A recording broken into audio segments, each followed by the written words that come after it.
Spieltrieb, der Kinder- und Jugendfußball-Podcast von Advanced Football. Hallo und herzlich willkommen zu Spieltrieb Episode Nummer 16. Es gab jetzt eine längere, ungewohnte Pause. Die hing natürlich mit der Corona-Zeit zusammen. Wir haben aber die Zeit genutzt, um ein neues Format zu starten. Und zwar nennt sich das Advanced Football Talk. Dort haben wir auf YouTube 1- bis 2-mal die Woche einen Livestream, in dem wir auch wieder Gäste einladen. Oftmals sind es Leute, die wir auch schon hier im Podcast haben, aber auch teilweise neue Gäste aus dem Kinder- und Jugendfußball. So wie jetzt auch diese Episode mit Thorlakur Arnason.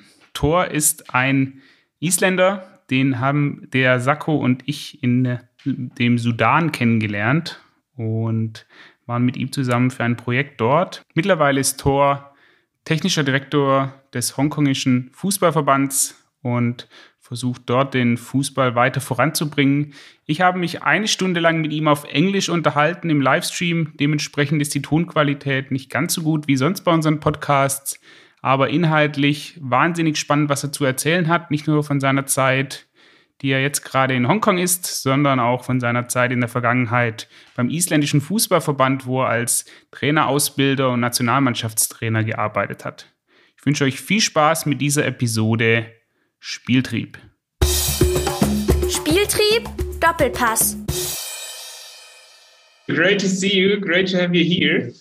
Thank you. Thank you. Well, it's a pleasure to have you here. The last time we saw each other, it was like in the middle of Africa, I guess. Yes. Being on an adventure, I would call it. I'm not sure we can talk about that trip. It's all right. It's highly confidential. Well, it's the first time we do an English version of the talk. Normally, we try to give our audience and our customers kind of a experience and opinions from different experts in youth football. Normally they're from Germany, of course, and German speaking. So you're the first one doing this in English, but we can talk auf Deutsch genauso ein bisschen. I can understand Deutsch a bit. Okay. Yeah. Okay, but we'll do it in English. So if sometimes a few words I don't remember them. You have to help me out then. No. But I think we'll be fine. Yeah, your English is fine. Okay, cool. For the start, why do we brought you in here? So, what do you think? So, what is your task today? My task today? Well, I'm pretty relaxed about it. I think the main thing is just to talk about youth football and I think it's good that we distinguish that youth football is not the same as senior football. And I think in general, what I would like to discuss is because I've done a lot of national teams in the past, that even the association, UEFA and FIFA, in my opinion, they sometimes don't distinguish the difference between youth football and senior football. So you even have the same rules. You have 3 substitutions in the under 17s and the national team. For me, it makes no sense. So in general, it shows the arrogance sometimes, and even it's just stupid that you approach these 2 things in the same manner: youth football and senior football. And I think also there are people and coaches who are really good in developing players and don't want to be in the result business as in the senior teams, and also vice versa. And even sometimes UEFA, FIFA, and the association, they will look for people in senior football, the senior football experience, to talk about youth football, like they're specialists on youth football. And it irritates me extremely. So I think we have a lot to talk about. All right, that's great. To give the people some context, could you describe your way to the Hong Kong Association for the last few years? What have you done? Where do you come from? Yeah. So basically, I would consider me an outlier. If you think about a football player, the national team today, the best Icelandic team we've ever had, it's a mix of talented players who have always been good from the beginning, like Gylfi Sigurðsson, who's at Everton, and Aron Einar Gunnarsson, the captain, who went through Aset Alkmaar Academy and brought his way to Cardiff, played for a long time in Cardiff, but now is in Qatar, collecting money. We have a mix of these types who went early out to academies and players who were outliers. They would play in the 3rd division in Iceland, 2nd division in Iceland, struggled, were relegated, but made it to this team, the fantastic team that Icelandic football is known for, the team that we had for the last 6 or 7 years. So it's a mix of very talented players when they were young and players who were outliers who were not known when they were 17, 18, 19, 20. They weren't in our system, in our national team system. So same for me.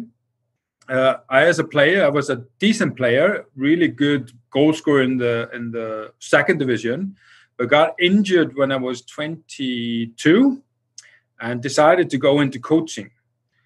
And it's a more difficult pathway as a coach if you didn't have a very successful career. If we take Steven Gerrard, everybody waited for him. He played at Liverpool, and then they laid down the red carpet at Rangers and waited for him, and you get this emotional attachment to the fans.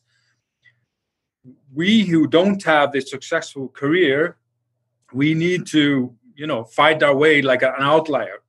So my pathway is similar as to some of the players who've done that. So basically, I decided I want to be a full-time coach. So that was very difficult in like 30 years ago. But I managed to do it almost my whole career. So I was an academy manager for some clubs. And then around 20 years ago, I ended up working in coach education in the FA and was doing also academy manager or senior team coach and so on. So it was around 2004, around that time, that I've been a very young Premier League senior team coach, that I decided to be the best I could be in youth development. The reason being that I always brought 17, 18, 19 years old players and played them in the senior team. And I was very bold in that way. So even 2 or 3 players who have been starting a lot of games in the current national team got their first games with me when they were 17 or 18. And actually, we found out that although we have these 2 groups, outliers and the players who went early abroad in the Icelandic current team, all of them have that in common, that they started playing senior team football very early. So this was my pathway, and I decided in 2004, okay, I'm just going to focus on youth development. And since then, I've mainly been working with that. I've done some senior team football, but mainly focusing on development. Okay. So at the Iceland Football Association, you worked as a head coach of the association, or what is it? No, my role was I've been national head coach for the under 50s on both of the boys and girls side, under 17, both boys and girls. And then I was the head of a talent ID project that we started in 2013. So I was lucky enough to be given the opportunity to set that up. So we started to scout players a little bit earlier, and I brought them in when they were like 13 years old. After that, I went to Sweden for 2 years to work in Brommapojkarna, who is the biggest club in Europe with 4,000 players. It's in Stockholm. I even managed to sell a player to Bayern Munich when Ole Hoeneß was the manager of the youth development, because he was sentenced to jail. So at that time, he couldn't work for the senior team. So I went to Munich to sell a player to him. It was absolutely unbelievable, because I had forgotten totally about that he was involved in this tax thing. So we were trying to get him to Sweden to come, but he always said, no, it's better you come. But he couldn't go. So. But he didn't tell us. So remember when we signed the deal, usually when you do something like that, you go out for dinner or whatever. But he said, no, guys, I can't come with you. I need to go in at 4:00. So he was able to work there from 8 to 4. And then he went into jail, basically, for after that. So Brommapojkarna was interesting, but it's a selling club. They have struggled with their senior team, but because they have so many players and a really good setup, they sell players very early on. So after that, 2 years there, I went back to Iceland, ended up in the FA soon after that, and then I was aiming to go on abroad, and ended up in Hong Kong 1.5 years ago. Okay. I would love to come back to the Iceland Football Association and then Hong Kong as well. But let's be like COVID-19 is everywhere in Hong Kong as well. Let's just have a few sentences about it. How does it affect your work there in Hong Kong? Is there any affection, or is it like in Germany, for example? This week they started to give the clubs and the people more freedom to decide, okay, when to play or when to train. But it's restricted. But you are now able to do something. In the last 8 weeks, it wasn't. It's difficult to explain. First of all, my first impression is I think everywhere in the world we're very helpless. I mean, we can talk about remote coaching, coaching online and everything. And in that sense, the easiest way has been the fitness part. You can set up some things for the players through the fitness coaches and all that. But we're just really helpless. It's like you can't fix this. You can't do anything. I mean, if these are the restrictions. I think the problem in Hong Kong was mainly in the beginning, nobody trusts China.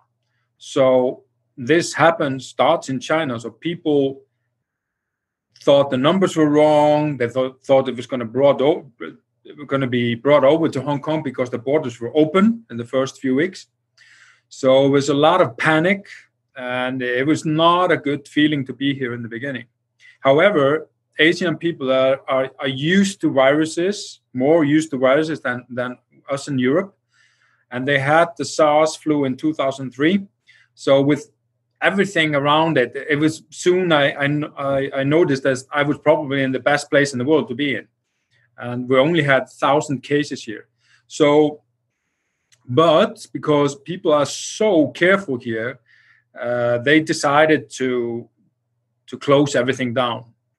And we played the Premier League at our training center for like 6 weeks, but then we closed everything down. And I think that instead of starting it now in the summer when the season is over, we decided just to make a perfect start in the start of next season. So I think from August, we'll see everybody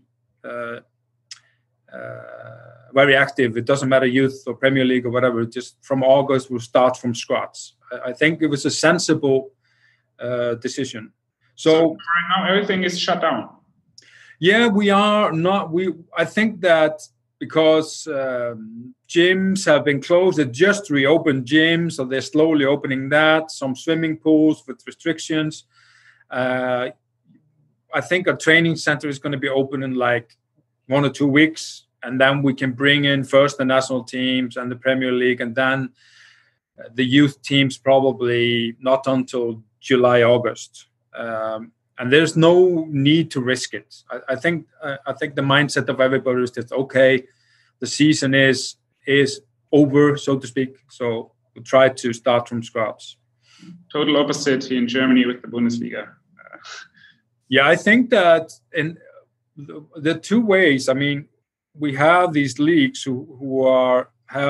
there's so much interest, TV interest, and they have a lot of money based on this. It's totally different philosophy from the smaller countries. So like Hong Kong, Iceland, the Faroes, these leagues are smaller, they might try to play like I know that in the Faroes there's more interest in the league because they're gonna start now, so they can live stream it because there's so much interest of football. Not only live football, but just watch it on television. Like in Middle East, there's not a lot of people going to matches, but they are crazy about football on television. So you cannot talk about the Bundesliga and the Icelandic Football League or the Hong Kong Football League at the same time. It's not the same. You mentioned the video coaching and all things you changed right now. How did your communication towards your colleagues and your players changed right now? Is everything like via Zoom or Microsoft Teams, or is there any other solution you found? Company-wise, with the coaches and everything, it was home arrangement for quite some time. Of course, I went to the office, so you use Zoom or whatever, WhatsApp, and all these things are very easy with the staff and all that. We adapt very quickly. Going from a grown up to kids and teenagers is totally different. Also because it changes the sleeping cycle and everything in a kid. It's so difficult to control this. So we are actually starting in like 2 weeks time. We're going to do online coaching for the first time. We have a company that's going to sponsor all the clubs, youth clubs, to do that. So we're going to just to test it. It could be some drills you can do. The coach is going to show, and then some message about tactic, the message about behavior and all that. I think we reacted pretty slow to that. And it's just, I think it's because of the situation in Hong Kong is when you have a flu like this or a virus like this, people just get very, very scared. And we had a lot of people who just don't want to go out, don't want to go to work. It's totally different from Europe and even America.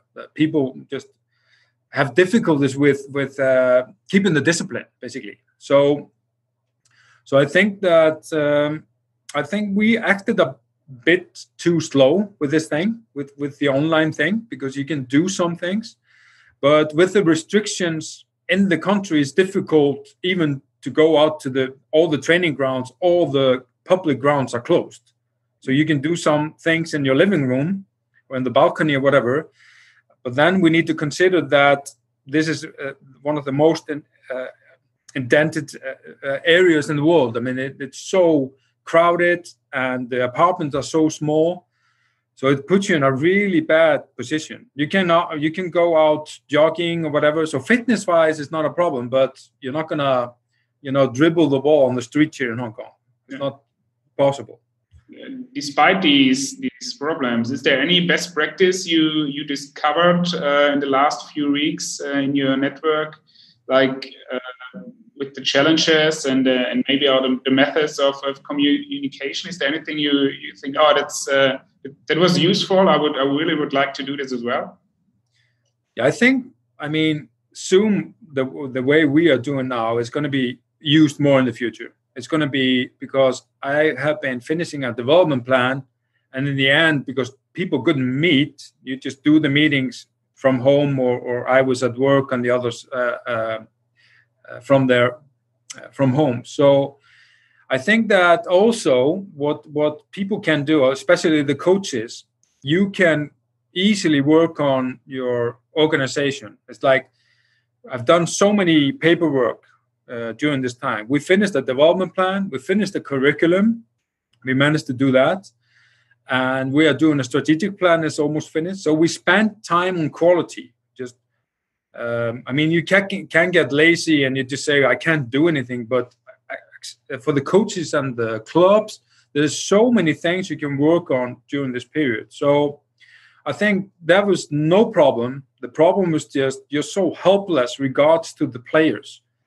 You can, of course, ask them to do some fitness stuff. It's easy because it's static. You don't need the referee. You don't need players around or whatever. All that and stats, and you can work on psychology and doing all these things. But we don't have the perfect plan to coach the player. I mean, you could probably say you can do some, computer games, FIFA football games or whatever, but it's very difficult. But you can work a lot on what I've thought about, I think, and push this a bit. I bought a database. Hong Kong FA didn't have a database. So I decided, okay, we're stuck in this now. Let's do it. So 3 months ago, I bought a database from a company in America. And I told everybody, now we have this time. Let's start using this and learn how to use it the best. So all the coaches got together and have been working on that. So I've kept everybody busy in my department, but still, you can't coach the football player directly. That's what you feel. You're so helpless. It's irritating. Yeah. Okay, so let's move away a little bit from COVID-19. I think it's a huge thing to football worldwide. But let's be more practical, I would say. Yeah. If you had to describe a talent in football, what is it in your eyes? And the interesting thing is, for you working right now at Hong Kong and in the past at Iceland, I think you have a totally different approach to seeing and developing a talent. Like in Germany, it's like you have so many players. There will be enough 11 players who will play at the national team at the end. But in Iceland or in Hong Kong, it's a totally different situation. So for you, what is a talent in football? Yeah, I think it's interesting. If we start with Germany, because I played Germany a couple of times at the youth level, it doesn't matter. They have so many players, good players, that when they start putting the subs on, if you can compete with Germany, then they put the subs on. All the players who come on are better than my starters. It's just very irritating. But in Iceland, you need to value all the players because the selection is so small. You start with a pool of 20,000 players in the whole country from 4-year-old to 40 years old. It's only 20,000 players. So you need to go for something that we have. And let's say Germany, the big teams, the reason why we can play against them is we say, okay, they might be more technical or tactical or whatever, but we have a better mentality. And this is something I think we select in Iceland. We select players more based on mentality than any other nation because we have to do it. And like with the defender, if we take Holland, for example, you see all the defenders in Holland are good football players. So they select players who are good football players at the back. We will select defenders. Maybe we'll say, okay, we don't have two center halves who are good in football. Let's try to have one. And the other one is a good tackle or good in the air, is a real defender. But in Holland, you probably have both of them are good in football, both of them are pretty good defenders. So you need to be careful of not trying to have a team of 11 very technically players. Like last Lagerbäck, the Swedish coach who came to Iceland, he talked about the Barcelona syndrome. We watch so much top football on TV, we think we can always bring this player into our team, but we can't. So in Iceland, you need to acknowledge that most of your players would not get into the bigger teams. There's no way. So you need to focus on mentality, being fit, DNA, it matters. And the Scandinavian countries on average, when you go to the top level, the senior teams, we are a bit taller, we are a bit heavier, it means, stronger in many cases. Saying that, you have to have intelligent players. If you have 11 players, 11 soldiers in the Icelandic team, you have no chance. So what I found out through my under 15, under 17s, that you needed to have a midfielder who can turn with the ball and play forward. So if you have midfielders who can get the ball and can't turn, you always play the ball back, you need to punch the ball forward. And you have no chance against the big teams doing that. And this is because the development of football, the technique is so much better, the game is faster.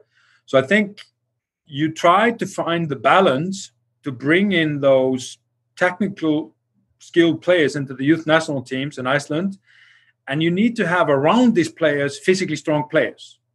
Otherwise, they can't shine. The late developers can't shine without some help.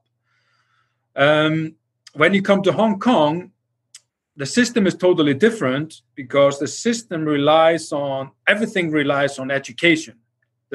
The dream, or even you're not allowed to have a dream. The parents decide that they've calculated it's not likely you're going to be a professional football player.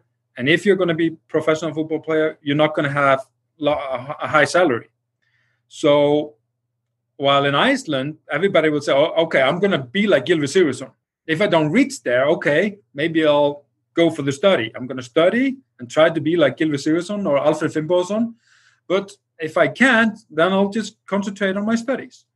So by doing this here in Hong Kong, you're taking so much of the population out.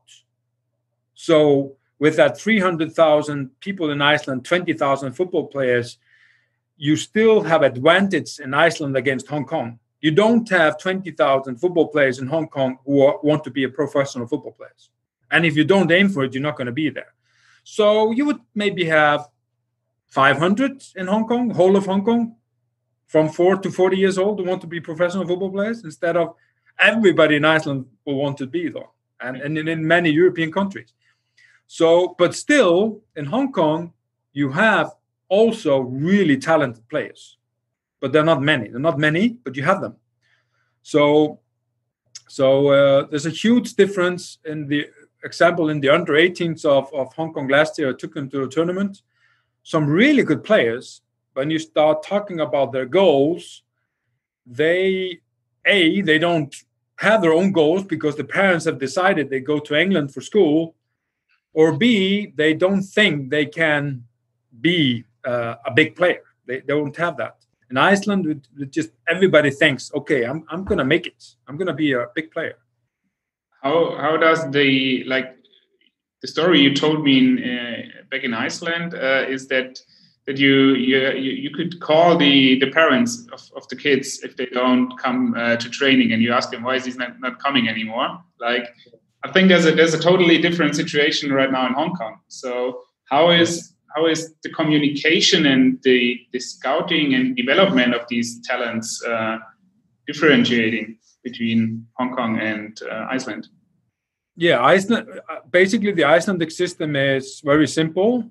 It's a grassroots system. Everybody can play football from the years of 4 years old to, let's say, 14 is the same. You go to a club and you treat everybody the same. You don't do more for the best ones or whatever. So if you would be a coach for a big club in Iceland, let's say in the under 12, there would be 100 players in the group. You would divide them into 10 teams, and you would coach. You would be a head coach for all of them and bring in assistant coaches to help you. So you would not do anything different from team 1 to team number 10. In most of the countries of the world, and Hong Kong is no exception, there is a selection process very early.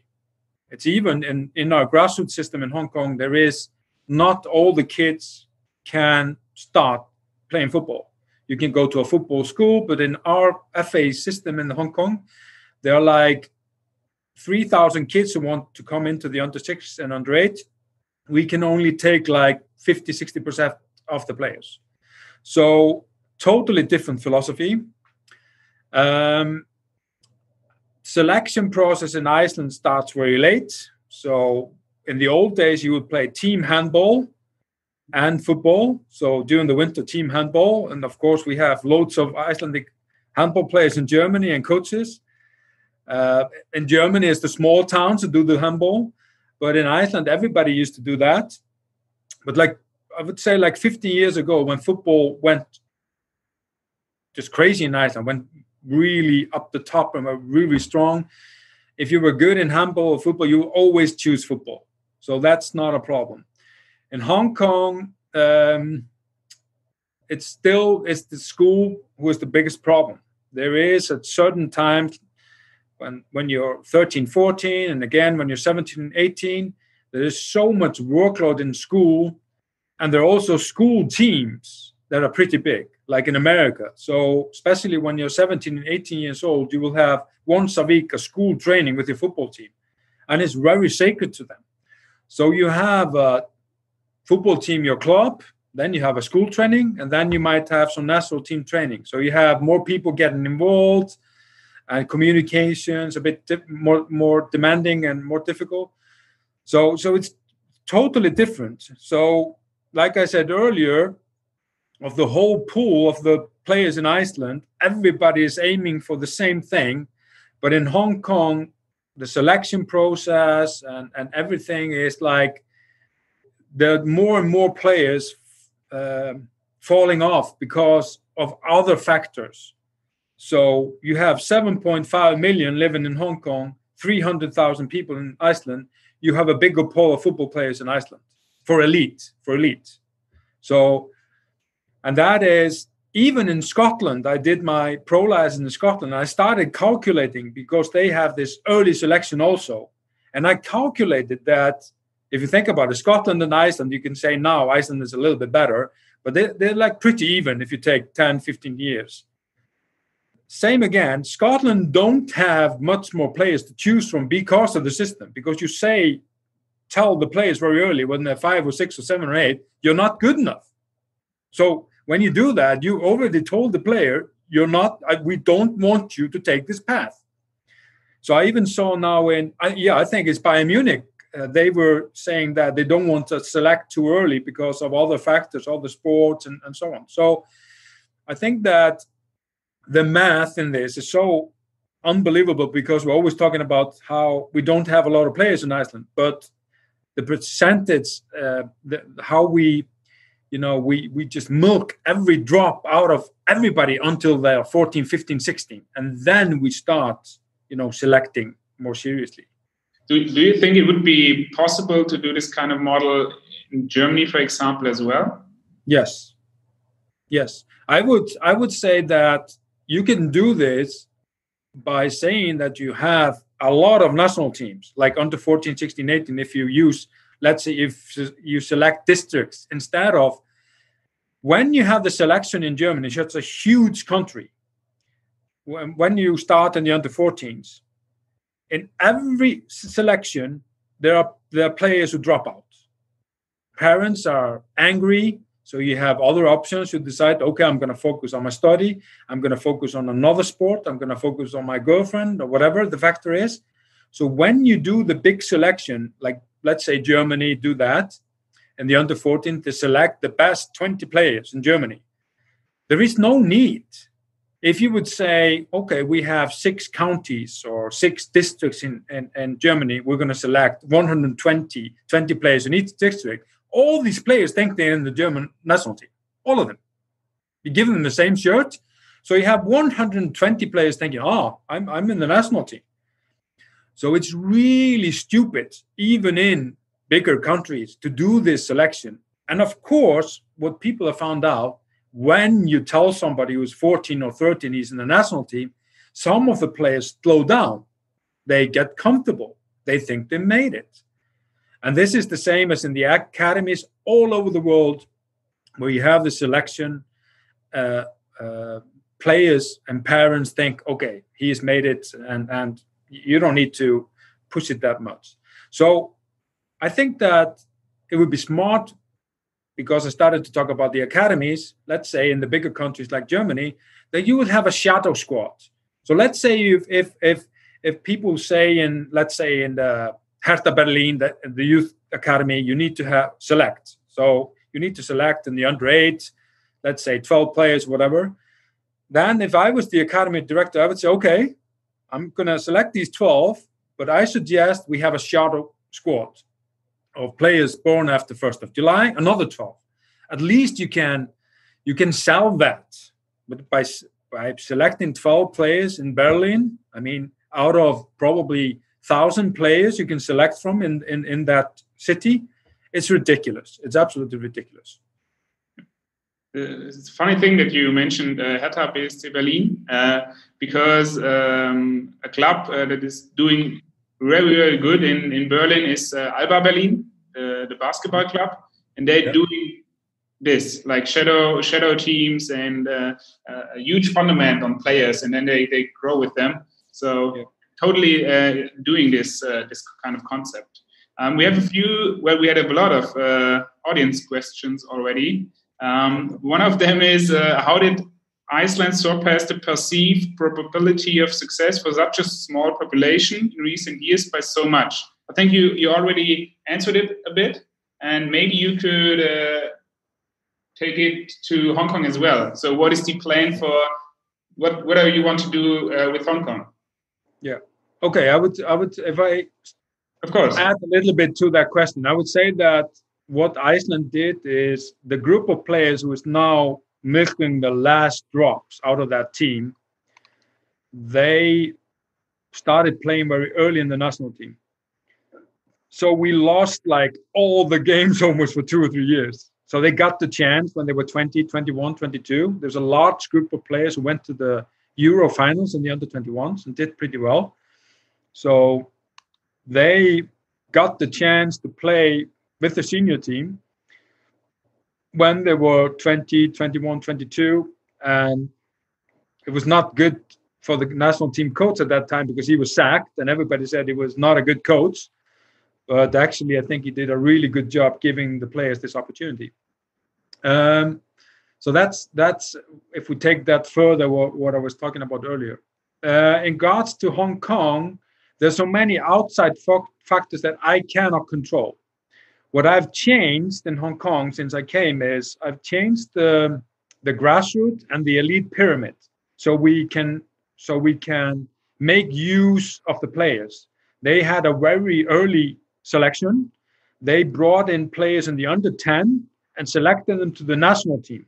Under 10, 11, under 12 were a national team. So all the players there, they were even told they were not in the national team. They were just in the representative team. But of course, the players got the uniform and said, we're in the national team. And the parents said, we're in the national team. So what I found out when I calculated, when we were selecting players in the under 18 and 19 in Hong Kong, that many of them had never come to the national team practices before. So it meant that the scouting system and the system itself had failed. So I've been mainly changing that. So I've taken out the under 10, 11, and 12. So we have under 14, 16, and 18. And we're going to train with the under 18, under 23, and the senior team in the FIFA window. And we're trying to synchronize the teams. So that's one thing I want to do. Then I would say that other changes are mainly to get as many players through the system. For example, here they were focusing on the golden age, under 10, under 12, and they had more players in the pyramid than the under 10 and under 12. More players than the under 6 and under 8. So it didn't make any sense. So the base was smaller. So when you get to the under 10 and under 12, where we had the biggest population, we needed to take the players from outside. So there were players who had not been in football or whatever. So I've increased the base. So I'm just adapting the machine. So the biggest job for academy manager or a technical director is the machine itself. So the grassroots and the elite pyramid, it's the thing I'm doing. And the next step we're going to do, because the clubs are struggling with the youth development, we are going to go to the clubs. That means we selected 10 clubs, the Premier League clubs. So we're going to have a youth Premier League only with the Premier League clubs. And we're going to have one coach from the Hong Kong FA to support 2 clubs. So he goes 2 times a month to all these clubs and follows the under 14, under 16, under 18, gives support to the coaches and the academy manager there. So instead of selecting a few players, and because earlier you know about the education system in Hong Kong, so if you select someone who's 9 years old in the national team, you have no idea where he's going to be in 10 years' time. It's very likely he has decided to focus on his studies. So instead, we're going to make the clubs better because the clubs are struggling. So it's totally different situation here than in Iceland, for example. What is a club in Hong Kong? What does it look like?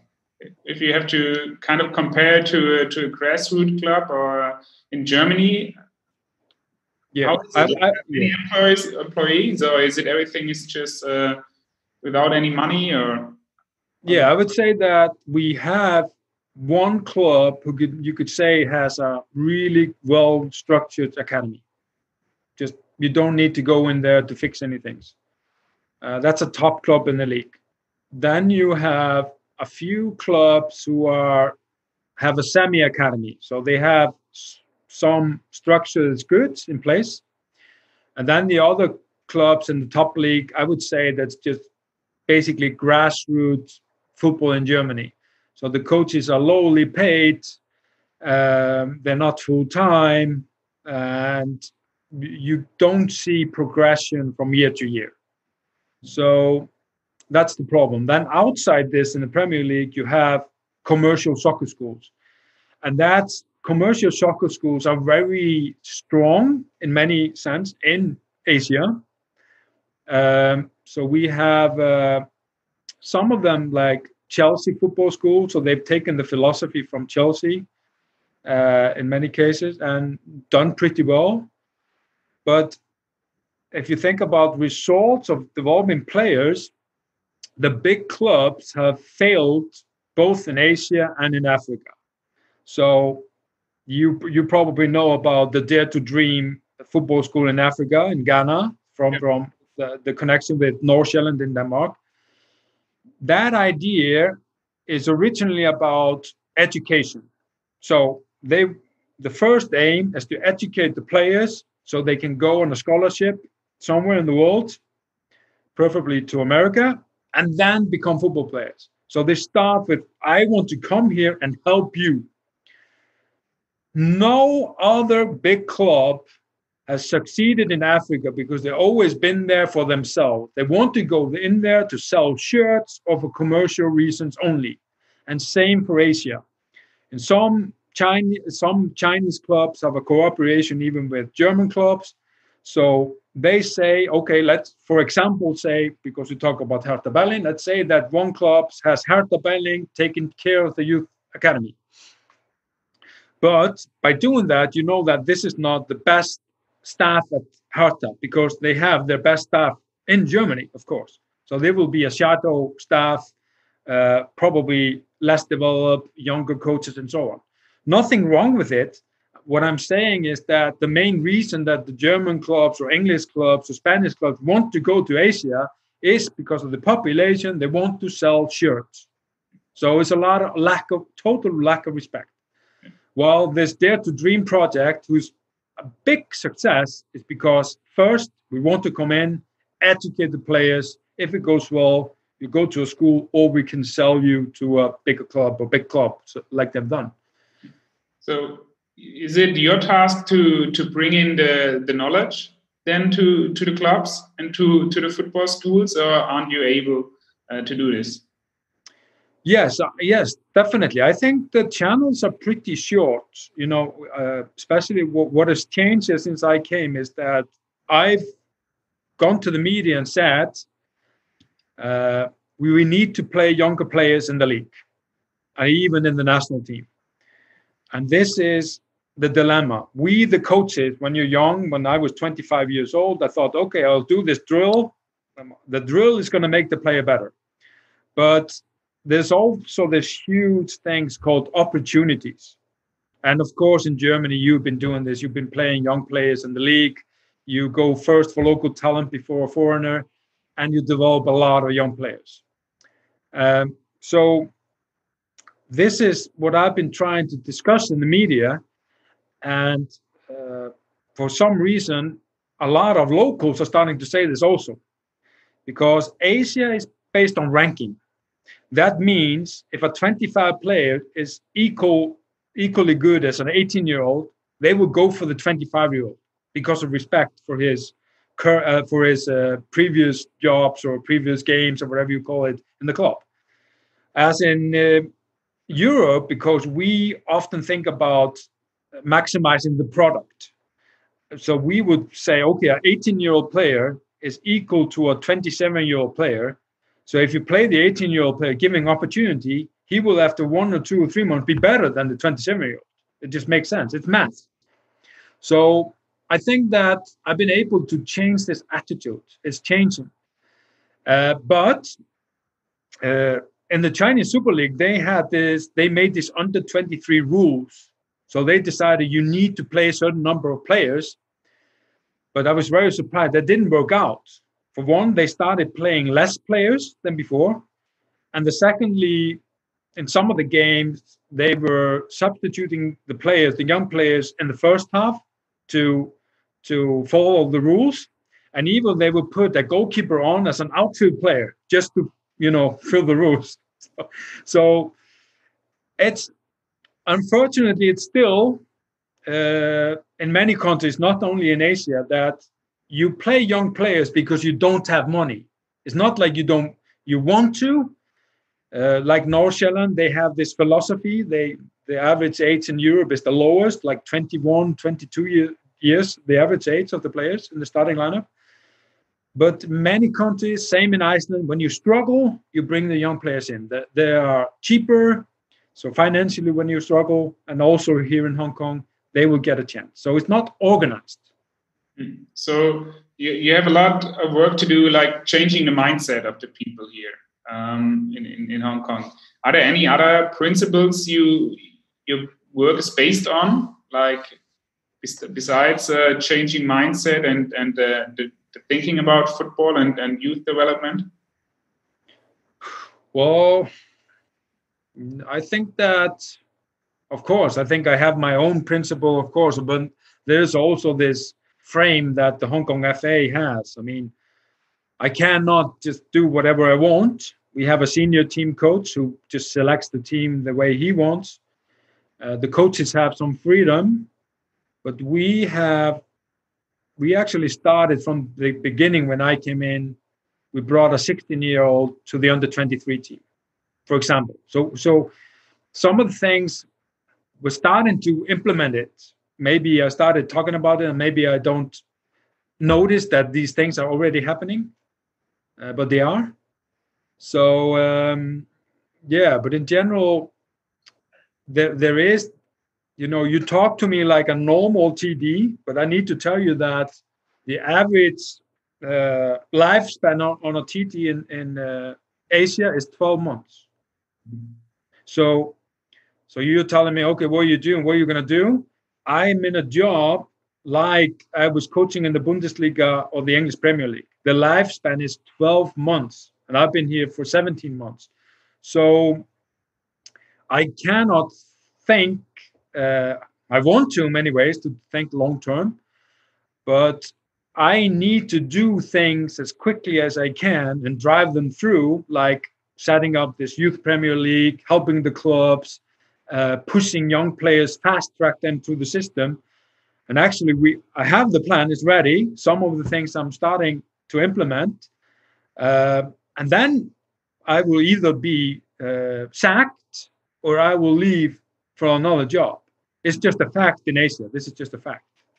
What fits perfectly to your time as a TD is the next question about the audience. How big is the chance that Hong Kong will play World Cup in 15 years from now? So it's a good question because it is. I mean, we set up a development plan to be in the World Cup in 2034. So, but I'm guessing that most of the Asian countries have this dream goal because we're going to increase the number of teams in the future.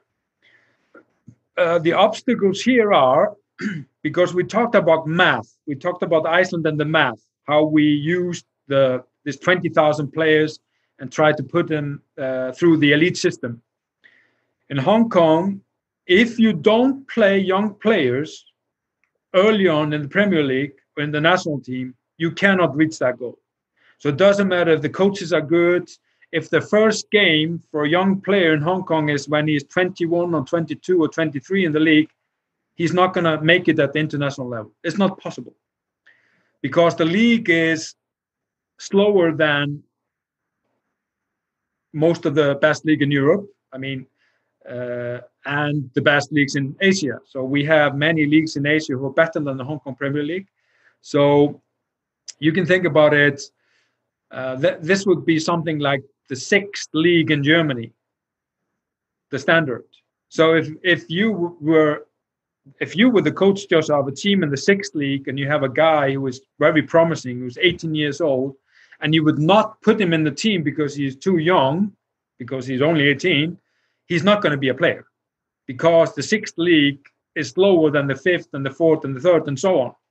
So, and this leads to the question that we have had players in Iceland who play in every national team, under 15, 17, 19, 21, but they're maybe in big clubs. So there are many young players and they never get the chance to play young in the senior team, in the club level.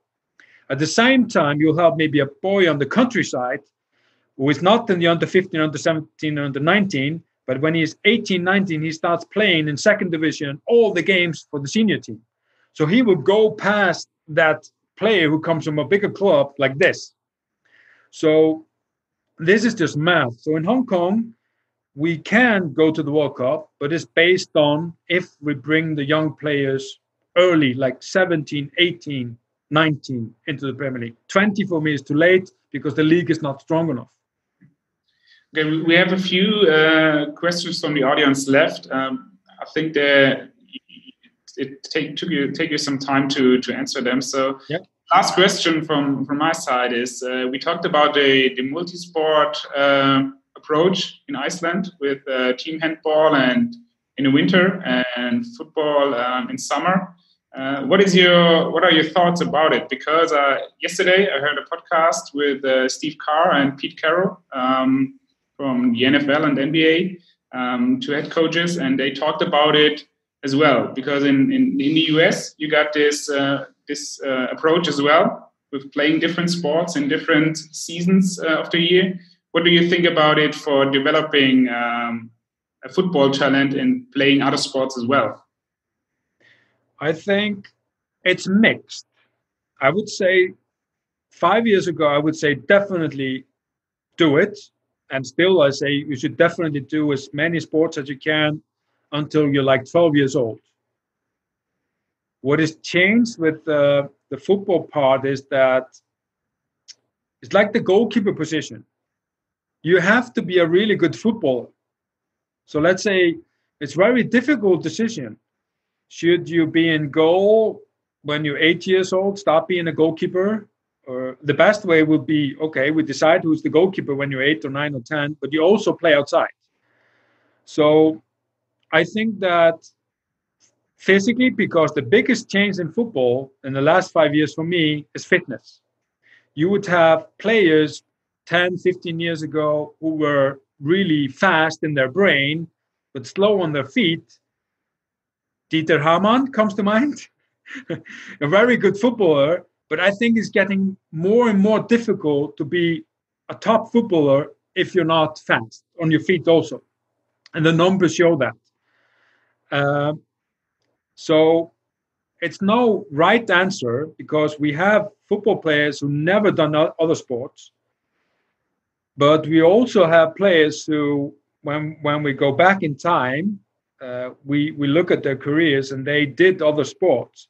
So for the technique and all movements, it will help kids if they do 2 or 3 sports from the age of 5 or 4 until they're 10 to 12 years old. It's the same as when do you start putting players into positions. So it's a tough one, but in general, I would say yes. Definitely, like Bayern are doing, you can say at least when the kids are 10 years old, let them do other sports. But this was tried in Iceland. So there were some clubs who started to, they call it a ball school. So you did basketball, team handball, and football. And it was like mixed when you're 4, 5, 6, 7, 8 years old. But in the end, if you were really interested in football, you just went to another club. You moved from that town to do football all week because your interest was football. And it's so difficult today because of the power of football and the Champions League. I said it when the Champions League started playing every week on TV. It was so big change in Iceland. And the interest, the football, and the money was so obvious. And money is one of the drives why kids do football. And doesn't start with the kid, it starts with the parents. So it's a romantic idea to say, let's say you're a great player and have the ball and you're 6 years old and your parents are trying to pull you to a team handball practice. It's difficult. And even some of the parents would think, we want you to do football because it's more money. So definitely it's good to do all the sports until you're 10, but it's not easy to implement this. There's a question from the audience that connects to this. How have you found the general level of tactical knowledge and technical skill level of a Hong Kong youth player compared to an Icelandic youth player, in your opinion? Well, because I think on the socialization of the kids is totally different. Yes. I think the understanding of football in Iceland is pretty high. It's like when you go to Germany, Holland, England, Scotland, wherever, if you go and take a taxi, you can talk to the taxi driver about football. You know that. That means that the knowledge of the people in the country is really good. They know football. They might have different opinions, but still they have some knowledge. This knowledge you cannot find in Hong Kong. One of the biggest reasons is the time difference. So not many people want to watch football at night. I mean, the Champions League played 3 or 4 a.m. in Hong Kong. English Premier League, 11, 12 o'clock or later, or 3 or 4 p.m. So you don't get that common knowledge of football. This was the problem in America. I played in university and I was a striker and I wanted to get the ball to my feet. And it didn't matter if there's a player behind me, I would keep the ball. It was no problem. As you know, you don't have a lot of space if you're a striker anyway. They would not pass the ball to me. And I didn't understand it. So I asked them, why do you don't pass to me? And they said, you're marked. I said, what do you mean? I'm always marked. So they didn't understand the concept. And this has changed in America because they managed to drive people to watch the English Premier League, the German League, and so on. So in general, you don't have the common knowledge of the Hong Kong coach or the Hong Kong player. However, the best youth players, the players we have have brought up to the senior team, the national team, are 17 and 18. And when we speak to them, it's the same. So you get a few who have this knowledge of football, and you don't need to explain everything to them, but they're not many. And it's, in my opinion, it's like people don't have the team they follow. You don't have this fan base. So like in Iceland, for example, you would go to a birthday party and there will be a 75-year-old woman who supports Newcastle and would start talking about Newcastle in the party. And it's just unbelievable. Okay. 2 more questions from the audience. Okay. How would you bring a village amateur club forward? I think he means like a grassroots club, and what are tips or things they can change right away? You would think that help them to get better structure and better players. Yeah. Okay, it's a good question. I think I would take the Icelandic model. That's okay. We need everybody. So you would need to go to the schools and see the numbers. How many kids are in every class? How many kids can we get to the football team? Get the parents involved instead of pushing them away. So definitely that will help. Educate the coaches. So it's no excuse that you can have the same good education in a small club and a big club.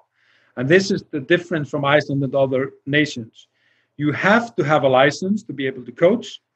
So there's no excuse for the small clubs. And then you would need to have some goal settings, because in the end, it's just like a school. What's the pathway for the players? If they are too good for us, so to speak, the small club, what's the pathway? When do we release them to another club? Do we release them? Do we have a senior team? What's the connection between the small senior team? Because if you don't have a senior team in the sixth division level youth club, then the players don't see the pathway. They don't see, okay, I want to be like him. It doesn't matter, although you see Robin or someone else on TV, some of these players, you still want to have someone in your hometown that you can look up to.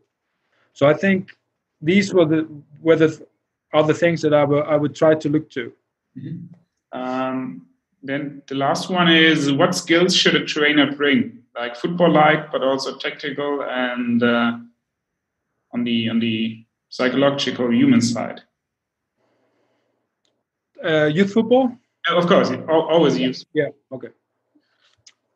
The first thing that kids notice is if the coach is funny. It's the emotional attachment. We think we are all tactical geniuses. But the first thing when a kid comes to a football club is the emotional attachment. Is it fun? And it has to be fun. So I would think that's number one. There is this club in Iceland who have almost 2,000 players in the club. And there was this kid, a friend of mine told me the story, another coach. There was this kid who was 5 years old who trained in that club. But the coach, nobody knew who he was. There were so many players. There were like 100 players in the group. They had a lot of coaches, but the head coach doesn't have the connection to the players. So he switches the club in the same town, and they're like 20 in this group. And the kid comes, because they lived in the same building as this coach who told me the story. The kid comes up and says, guess what? I was in training. And the coach said, okay, what happened? And he was thought he was going to tell him about he scored a goal. And he said, the coach knows my name. The coach knows my name. So before, it was because there's so many kids, it was just you, come here, you. And then all of a sudden, this was the connection. So for me, this is the key. That is fun. And then, in my opinion, set up tactical exercises for beginning without letting people know it's tactical. It might be like, we have, of course, in football, you attack one goal and defend one goal, but you can do a practice even with 6 years old where you need to attack 2 goals and defend 2 goals. So the kids become tactical very early without being taught tactics. So you set up the practices before the training and they do problem solving. So their brain will, and tactically they will get much better. This is like the Spanish way of it. Some people think that you should start teaching tactic when kids are 14 or 15 or 16. It's really ridiculous. I mean, that means you cannot play chess with your grandfather. I mean, we start playing cards, we start playing chess. That's tactics. So you start to learn to think when you play cards, when to wait, when to go for it, and so on. And I think it's a big misunderstanding. But it needs to be fun, and the tactics with kids needs to be fun. It can also be like, let's say if we have 2 teams, you say, okay, one team starts with 3 goals, 3-0 up.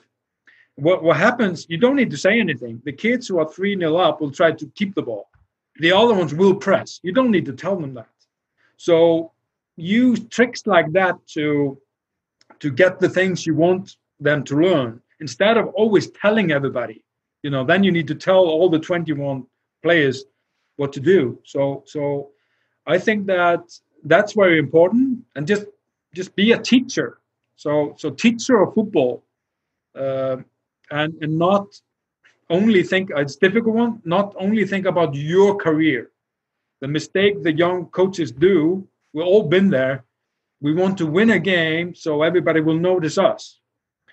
And I know that, of course, when you start coaching the under 14, 16, and 18, people tend to look for the results of the coaches. If a coach is winning games in the under 14, they will say, oh, he's a good coach. He's winning all the games. And sometimes it's right, but sometimes it's totally wrong. So I think that it doesn't matter who it is when you're teaching. If it's a player who is a really good player or a player who is not advanced, just try to make everybody better in football.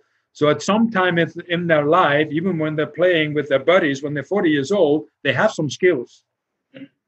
That's the job we have, basically. Okay. To sum this up or to round this up, the last question is it's